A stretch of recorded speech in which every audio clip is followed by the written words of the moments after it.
Hey everyone, welcome back. So today we're going to talk about the current version 1.1 banner discussion, what people are seeing right now, why the conversation suddenly got much louder over the last few days, and what you should actually understand from all of this if you're trying to plan ahead or just make sense of where Endfield is going next. Because right now there's a lot of talking happening. As you know, guys, Endfield features a new character each phase, and one phase only lasts about 17 days, which isn't really enough time to collect all the free resources needed to pull for them. And if you try to top up, the in-game prices can be pretty high as well. Well, there is a solution. With Lootbar.gg, you can save over 26% on your top-ups. Let me show you how it works. Let's take the 194 Origeometry pack as an example. On Lootbar, it costs $56, while in-game, it's $70. That means you save $14 instantly. The top-up process is also very simple. You just select the pack you want, make a purchase, and that's it. You just have to redeem it in-game. You can also top up for other games like Genshin Impact or HSR. Lootbar is trusted by many players. With hundreds of thousands of purchases, Lootbar is also sponsoring a giveaway for 3 monthly passes.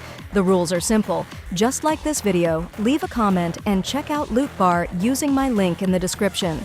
So use my link down below and start saving today. So before getting into it, just to keep things grounded, the information being discussed right now is not official announcement material.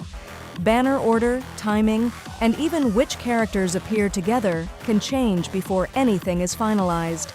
The important part here is not treating early information as fixed, but understanding what the discussion itself tells us about the direction players think the game is taking. That's really what we're focusing on today. Context and analysis, rather than treating anything as locked in. Okay, so to understand why version 1.1 caused this reaction, we need to go back to version 1.0 for a moment.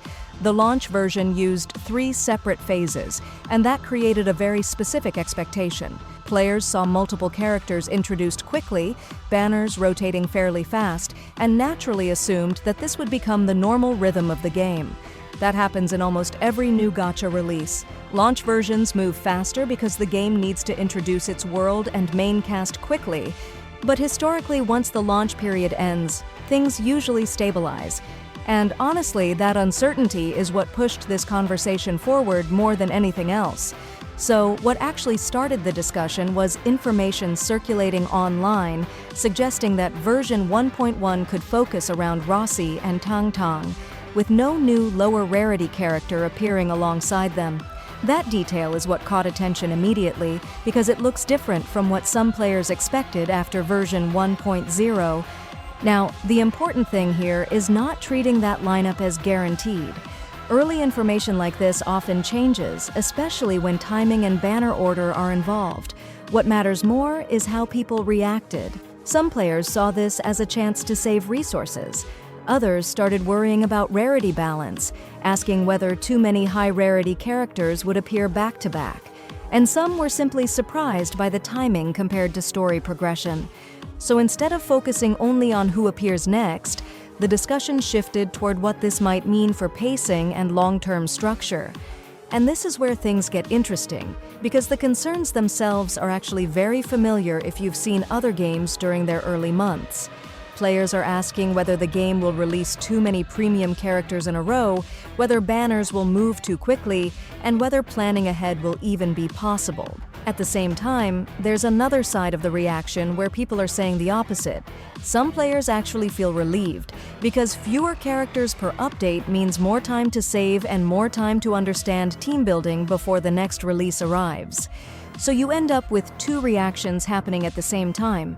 One side worries about pressure to pull, while the other side sees breathing room. And usually when both reactions exist together, it means the game is moving from launch speed into a more sustainable rhythm. The conversation becomes less about hype and more about stability.